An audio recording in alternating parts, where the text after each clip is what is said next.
You have heard many speak of the empath as a gentle being, one who feels the pain of others as though it were their own. But I must tell you that every gift carries its opposite, every light its darkness. When an empath snaps, it is not mere anger. It is the uprising of a long silenced archetype within the psyche. It is the shadow reclaiming its right to exist, and unless one understands this moment, not as a failure of kindness, but as a revelation of wholeness, the soul will wander between guilt and exhaustion. Never knowing its own power, I have watched sensitive souls drown in their compassion. They mistake absorption for love, self-sacrifice for divinity. They forget that even Christ withdrew to the mountains to pray alone. There is a sacred necessity to distance, to the tension between giving and preserving. The empath who never learns this balance becomes possessed by the archetype of the healer, an ancient pattern that demands continuous service until the vessel breaks. When the vessel breaks, the shadow rushes in, roaring like an uninvited god. It is here that the snap occurs. It may look like rage, withdrawal, apathy, or coldness. Yet beneath these appearances lies the eruption of repressed truth. The empath shadow says, I too have needs. For years the conscious ego has identified with the light. I am kind, I am understanding, I am endlessly patient. But the unconscious collects everything the light refuses. Each time the empath says yes while meaning no, the shadow adds another stone to its altar, until one day the altar collapses and the god of boundaries is reborn in violent clarity. Do not condemn this moment. The snapping of the empath is the first sound of individuation. It is a soul's protest against the tyranny of niceness.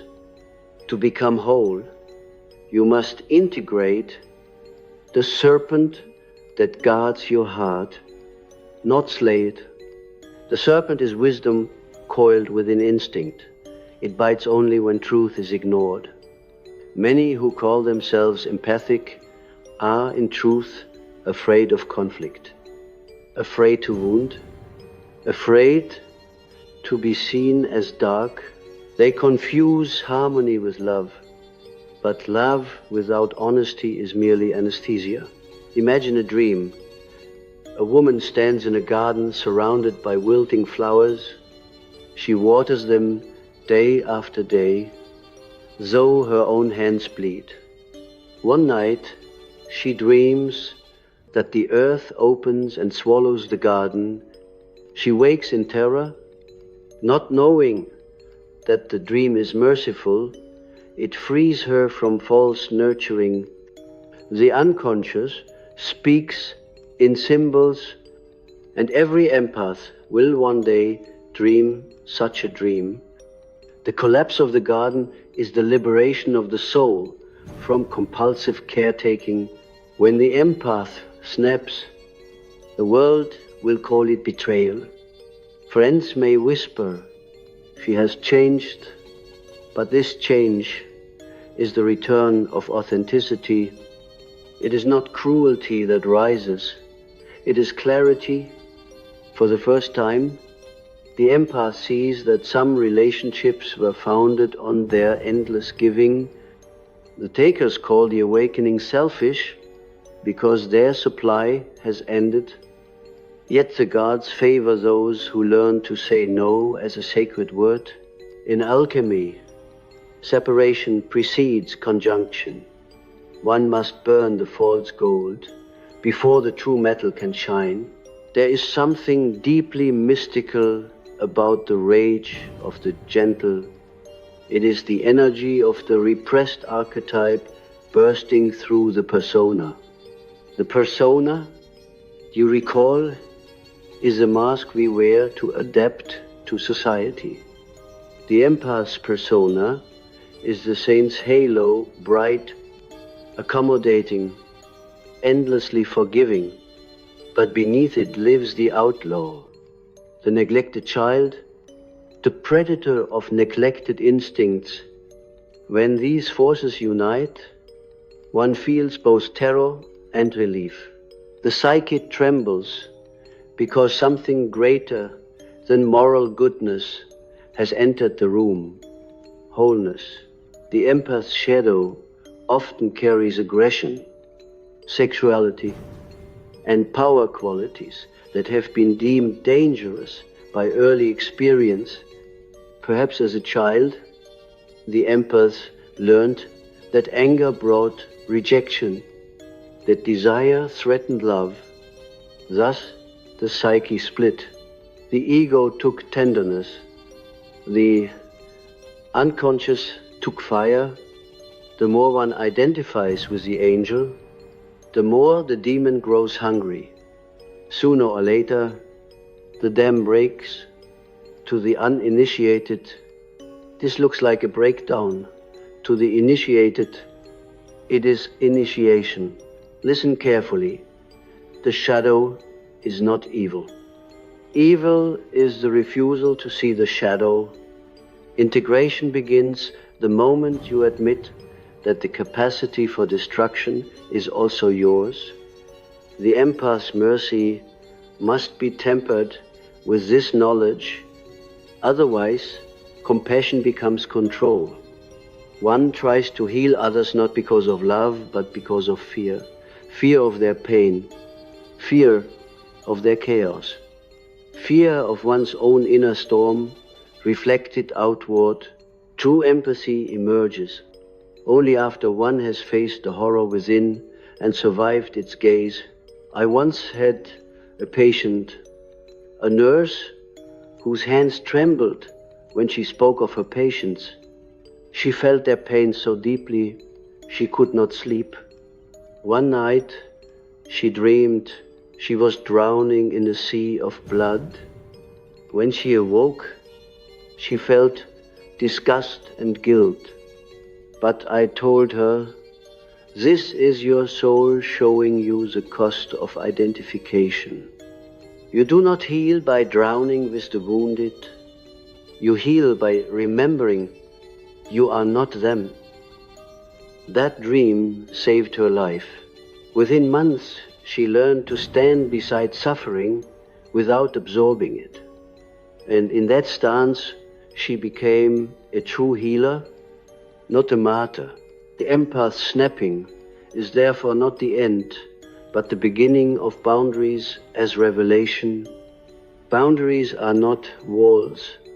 They are the contours of the soul.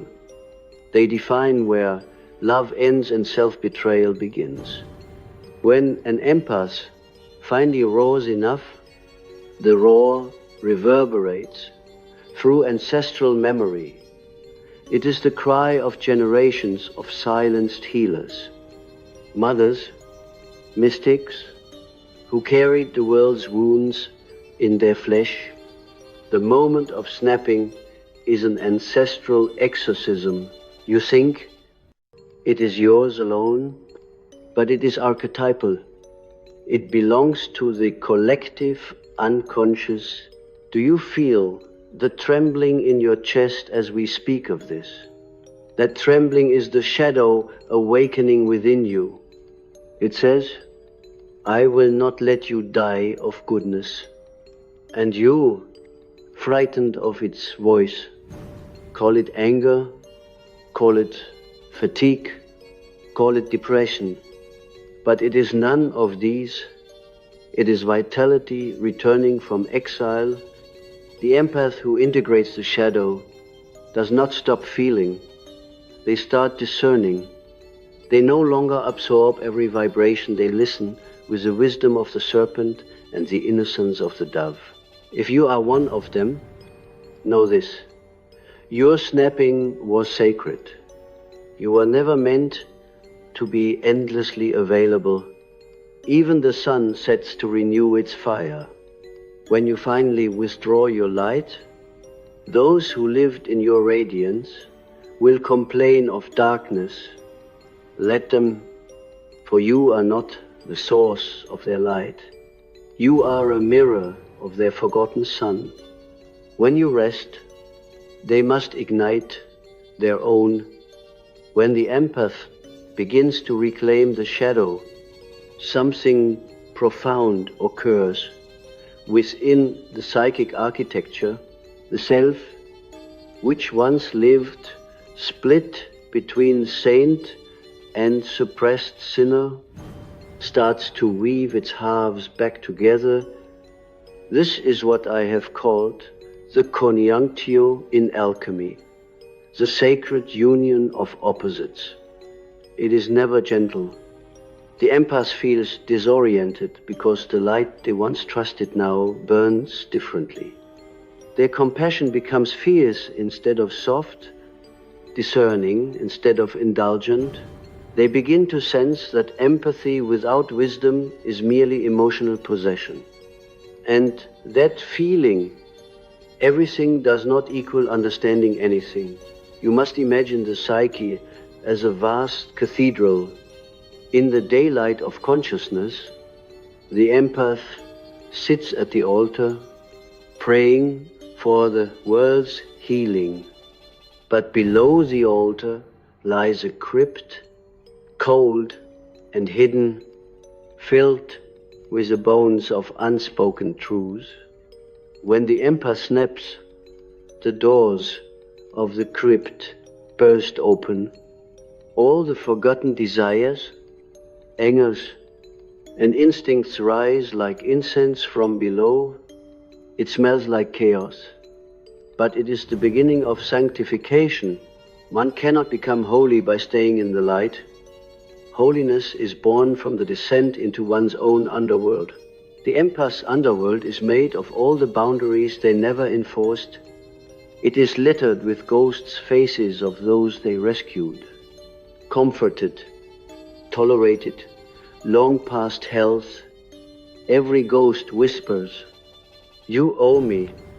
And the empath, trembling, finally answers, "I owe you nothing but truth." This confrontation releases psychic energy that has been locked away for years. The ego feels guilty, even monstrous, but the soul feels free. Remember, guilt often signals the death of an old identity, not the presence of real wrongdoing. The empath's guilt is the echo of the persona cracking open. In myth, Persephone was dragged into the underworld, yet when she emerged, she became queen of both realms. So it is with the empath. The descent is not punishment. It is initiation into sovereignty. The snapping, the breakdown, the cold silence, all are thresholds. When you walk through them consciously, you discover that empathy is not about merging with another's pain, but about seeing it without drowning. You realize that the most compassionate thing you can sometimes do is to let another soul face its own darkness. Without that, you steal from them the sacred confrontation that forges individuality. There's a phenomenon I've observed countless times. After the empath snaps, they feel a void. They miss the intoxication of being needed. Their energy no longer flows outward, and they mistake the stillness for emptiness. But this is the quiet of integration. It is as though the sea has withdrawn to reveal the ocean floor raw, while still waiting. In that silence, new instinct emerge, instincts of power rather than compliance. The empath begins to feel a new kind of love, one that honors the self as much as the other. This is what I have called the birth of the self, the archetype of wholeness. The world, however, will not celebrate this easily. The collective prefers its empaths docile. It worships healers who bleed for others but fears those who set limits. Thus, when an empath grows teeth, society calls it madness, but from the perspective of individuation, it is sanity returning.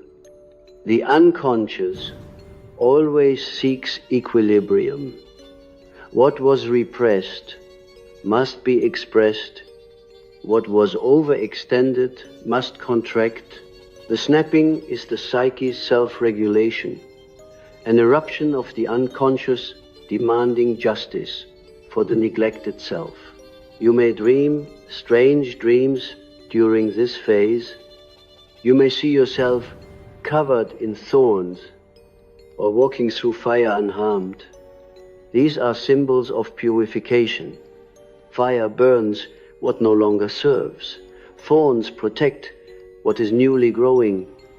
Do not analyze these dreams too. Intellectually feel them. The unconscious speaks in sensation long before it speaks in reason. If you wake from such a dream, trembling or crying, that is your soul re-entering the body. Do not fear it. The empath has spent too long floating outside themselves. Now they are learning to inhabit their flesh again. There is something I must tell you about anger. Anger, for the empath, is sacred energy. It is the fire that guards the temple gates. Yet most empaths fear it, associating it with destruction. They forget that without fire, nothing is purified. Anger does not always wish to harm, it wishes to define. It says, "This is where I end and you begin." To suppress that voice is to deny the guardian archetype within, the inner warrior who protects the boundaries of the soul. When you repress your anger long enough, it does not vanish. It seeps into your empathy, poisoning it with resentment. Then your kindness becomes manipulation. Your giving becomes debt. The snapping is the antidote to this poison. When the empath integrates anger, it transforms into presence. You no longer need to defend yourself with explanations. Your very energy becomes declarative. People who once drained you sense the change and retreat not because you hate them, but because you are no longer porous.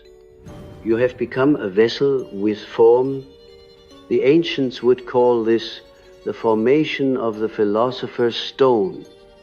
Matter infused with spirit, spirit grounded in matter. The empath who reaches this stage becomes luminous, not because they absorb others' light, but because they generate their own. It is vital, however, not to idealize the process. The integration of the shadow is lifelong. There will be relapses into self-betrayal, moments when the old pattern of overfeeling returns. But each return is less costly, less unconscious. The empath learns to witness rather than identify. They begin to perceive emotions as weather passing storms, not identity. This is emotional alchemy. The empath who once drowned now floats upon the waves, steering by the stars of awareness. If you listen closely, The snapping carries within it a prophecy. It says, I will no longer play God in another story. This is the end of the savior complex. That subtle arrogance, hidden inside excessive empathy, to think you can save everyone, is to deny their inner divinity. True compassion recognizes the autonomy of the other. It holds space without stealing responsibility. This is why many empaths feel lonely after awakening. Their relationships, built on rescue, begin to crumble, but this loneliness is the space where real love will eventually bloom. Do not be afraid if your world grows quiet. The empath's silence is not emptiness, but gestation. Inside, new patterns are forming, new dreams are brewing. One day you will feel a stirring, not of obligation, but of joy. You will reach out to others, not to fix them, but to celebrate their existence. You will realize that the shadow you once feared has become your teacher. It whispers boundaries. It guards your heart. It reminds you that love is not depletion, but expansion through differentiation. At this point, you have moved from empathy as reaction to empathy as revelation. You no longer absorb, you perceive. You no longer rescue, you reflect. And in doing so, you become a mirror in which others see their own divinity, not your sacrifice. This is the true vocation of the empath, awakened through the shadow. The snapping was the crucifixion. The integration is the resurrection. When the empath begins to emerge from that crucible, the world appears both familiar and utterly changed. What once felt unbearable now feels translucent, as though reality itself has been peeled back to reveal the underlying pulse of life. This is the stage where the empath, having confronted the shadow, meets the archetype of the wise old man or the wise woman within their own psyche. The voice that once trembled with guilt now speaks with calm authority, not loud but resonant. The empath no longer seeks validation in others' comfort. They seek alignment with truth. You see, every snapping is followed by silence. That silence is not punishment, it is integration. It is the psyche catching up to itself. The empath must now learn to live not as a sponge, but as a vessel. A sponge absorbs everything indiscriminately. A vessel holds what it chooses. To reach this, one must embrace solitude as medicine. Many empaths rush to fill the quiet, fearing the echo of their own unmet emotions. Yet in that stillness, the self speaks. It whispers of limits, of cycles, of the law that even love must obey form. Spirit without form burns out. Form without spirit becomes rigidity. Wholeness is their marriage. During this period, dreams often become luminous. You may see yourself standing between two worlds, one of light, one of shadow. You may converse with figures of authority, teachers, ancestors, or mythical beings. These are not mere fantasies. They are messengers of the unconscious, reminding you that the psyche is not bound by linear time. Every empath's awakening touches the collective. For your healing, ripples backward and forward through generations.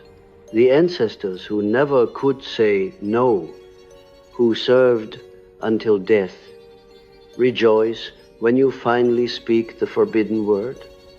In that sense, your boundary becomes a prayer, your silence, a liberation for all who came before you. Now, let us examine what truly happens in the psyche when you integrate the shadow. The libido, the life force, once scattered across others, returns to its center. Energy that once rushed outward in compulsive empathy now nourishes the inner world. This return often brings creative awakening. Many empaths, unstrained, suddenly feel drawn to art, writing, or ritual. It is not escapism. It is the natural redirection of psychic energy. What you once projected into relationships, you now pour into creation. Creativity is the divine substitute for codependency. It allows love to flow without needing to possess. The alchemists understood this well.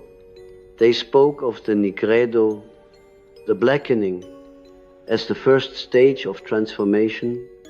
When the empath snaps, that is the nigredo, confusion, anger, and the disintegration of the old identity. Then comes the albedo, the whitening and purification through solitude and reflection. The empath detaches, cleanses, learns to feel without drowning. Finally, the rubedo, the reddening, arrives. The reanimation of passion, the return of joy, the sacred fire of individuality. The empath, once a martyr, becomes an alchemist, one who transforms pain into presence. But be warned, integration is not complacency. There will always be new shadows forming, new projections arising. The task is not to eliminate darkness, but to remain conscious of it. The moment you believe you are entirely healed, the shadow slips in, wearing a halo. Thus, humility must accompany awakening. The empath's greatest test after transformation is subtle. Pride, the belief that they have transcended the world's illusions. Yet the true sage laughs at their own enlightenment. They know that every light casts a shadow, even divine light. Consider this. Empathy, when unconscious, is possession. When conscious, it is communion, possession de rein. Communion sustains. The difference lies in awareness. When you feel another's pain now, ask, is this mine to carry or mine to witness? If it is yours, embrace it.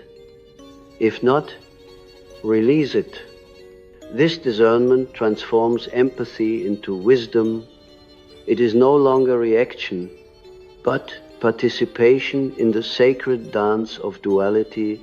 At this level, something extraordinary happens. Empaths begin to radiate calm instead of absorbing chaos. Their mere presence orders the environment, not through control, but through coherence. They have become what mystics call a still point, the axis around which opposites reconcile. People feel peace near them, not because they fix anyone, but because they remind others subconsciously of their own center. This is the power of integrated empathy. Influence without intrusion. Love without loss. There is also reconciliation with power. Many empaths fear power because they have only seen its abusive forms. But power, in its purest sense, is simply directed life energy. When you reclaim the energy that once leaked into endless compassion, you discover the capacity to shape reality. Manifestation, creation, leadership all emerge from this reclaimed force. The true empath, after awakening, is not powerless. They are potent, but their power flows through service, not domination. Relationships also transform. You begin to recognize that not every cry for help is an invitation. You learn to discern manipulation disguised as need. You no longer romanticize brokenness. You understand that every soul has its own timing, and that saving someone prematurely can cripple their growth. This understanding does not harden you, it refines you. Your love becomes intelligent. It no longer binds, it liberates. And sometimes liberation looks like walking away. When you depart from those who fed on your light, they will accuse you of coldness. Let them.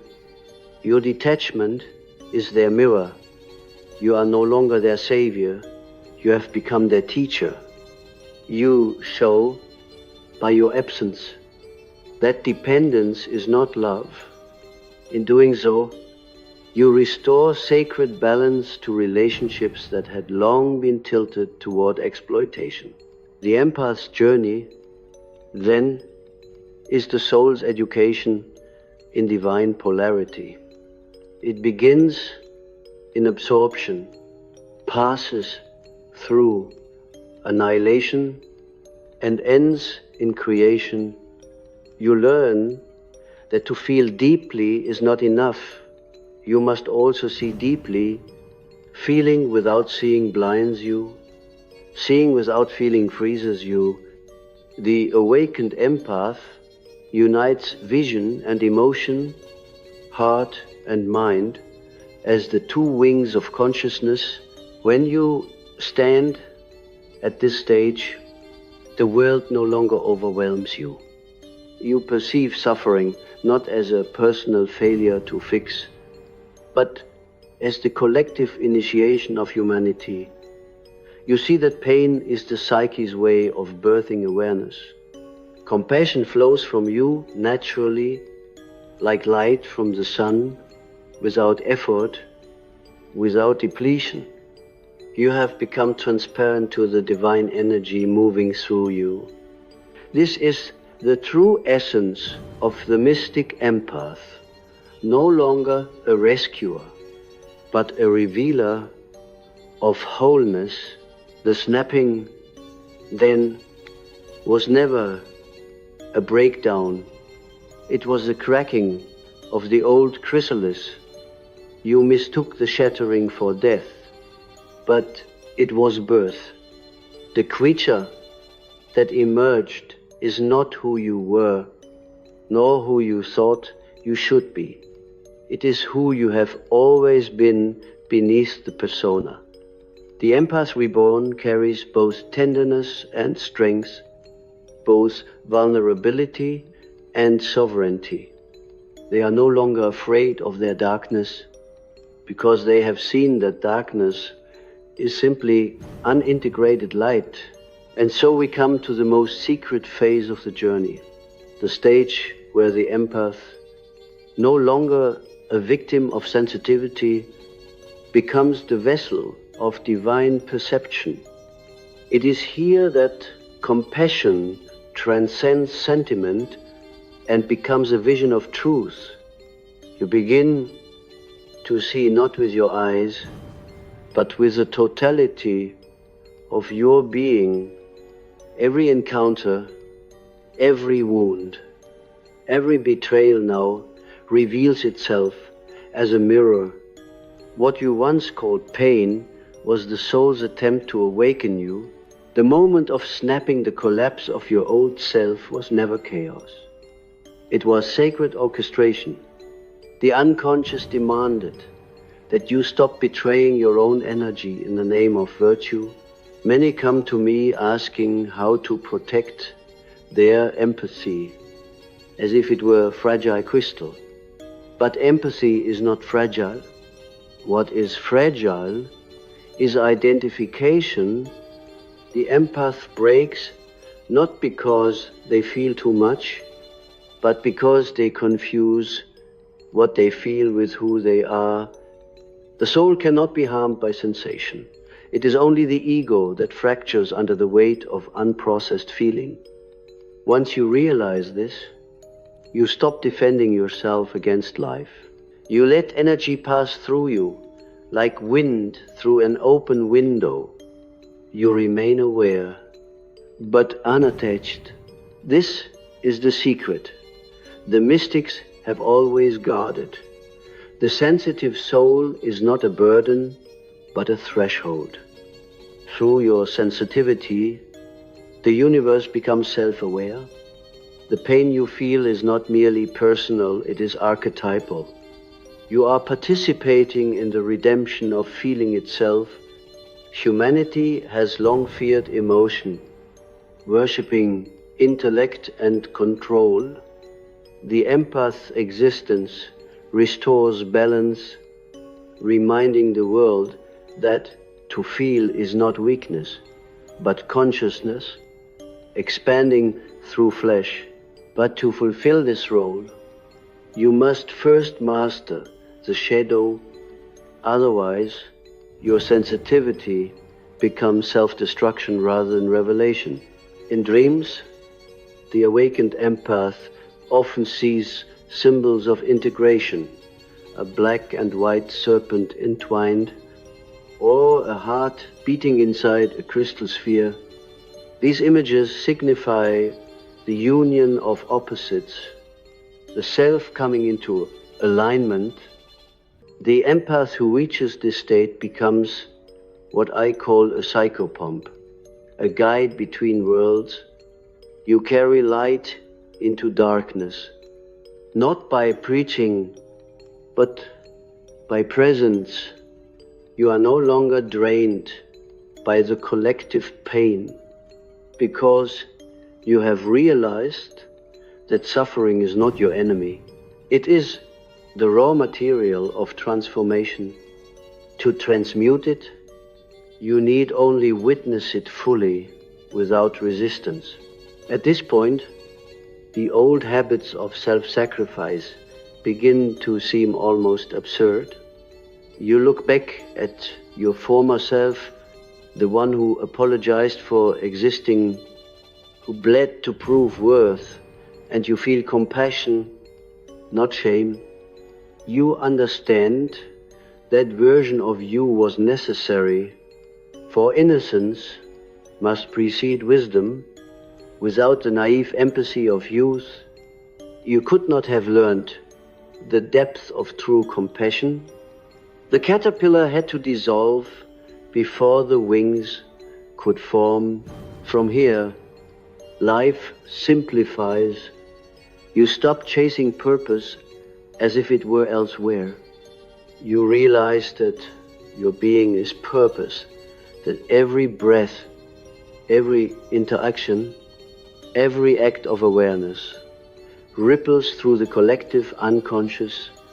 You begin to sense that existence is not random, but rhythmic, that the same intelligence that moves galaxies also moves through your heart. You are not here to fix the world. You are here to illuminate it by being fully conscious within it. And yet, even in this luminous state, the shadow remains your companion.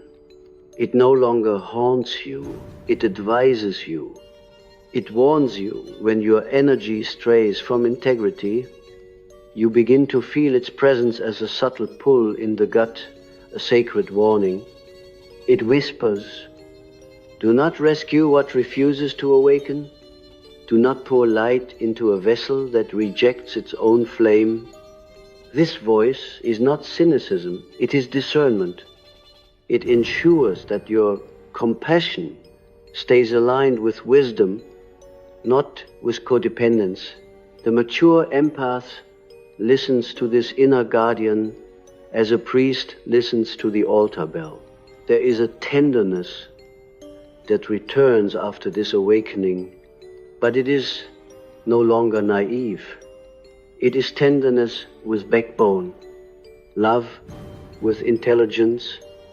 You can look at the suffering of the world without collapsing, because you see that beneath the surface chaos, a deeper order is unfolding.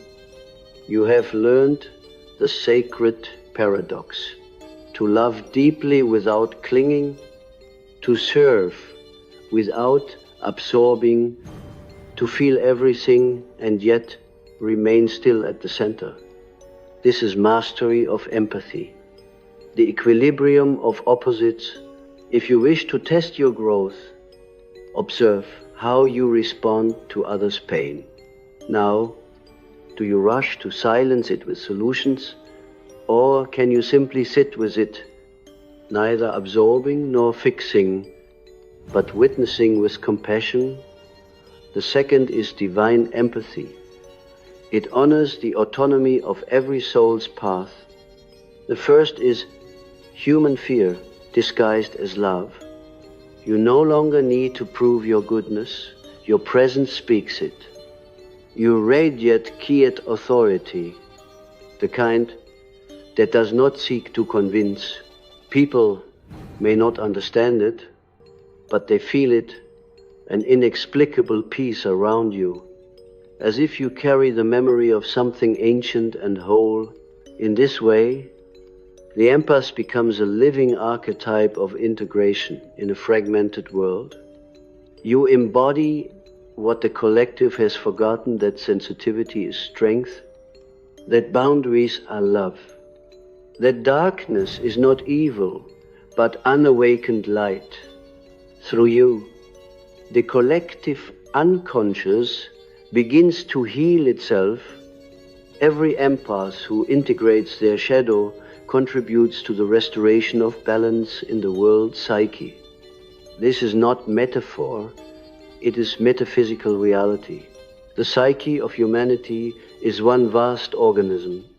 Your consciousness is a cell within it. When you heal, you shift the vibration of the whole. Perhaps you now understand why you were chosen to feel so deeply. It was not punishment, it was preparation. The world needs those who can translate pain into meaning, who can hold paradox without collapsing into polarity. The empath's sensitivity is the next stage of human evolution, emotion elevated into awareness. But evolution requires individuation. You cannot serve the whole until you are whole yourself. So, when you snapped, when the light broke and the shadow surged, you were not losing yourself. You were shedding the persona that never belonged to you. That collapse was your initiation into real strength, for the strongest soul is not the one who feels nothing, but the one who can feel everything without becoming it. That is divine empathy, the union of human heart and cosmic mind. In the end, the empath's story is the story of the soul's return to its own source. You began as one who suffered from feeling too much. You end as one who knows that feeling is the language of God. You began as one who absorbed pain. You end as one who transmutes it. You began fragmented between love and fear. You end whole, carrying both darkness and light in sacred balance. When an empath snaps, it is not the end of gentleness. It is the beginning of truth. It is the first sound of the soul remembering itself. Let the world misunderstand. Let the labels fall. What matters is that you have met the one within you who cannot be drained, the eternal self. And once you have touched that center, nothing external can truly wound you again. So walk gently, luminous one, not as savior, but as witness. Feel deeply, but remain rooted. Love fiercely, but let go freely. Remember, the shadow walks beside you, not as enemy, but as guide, for even in darkness, consciousness is at work. And when the world grows loud, return to silence. Not the silence of avoidance, but the silence of presence. There you will find the eternal heartbeat beneath all things, the rhythm of the cosmos breathing through your sensitivity. That is where empathy ends and divinity begins.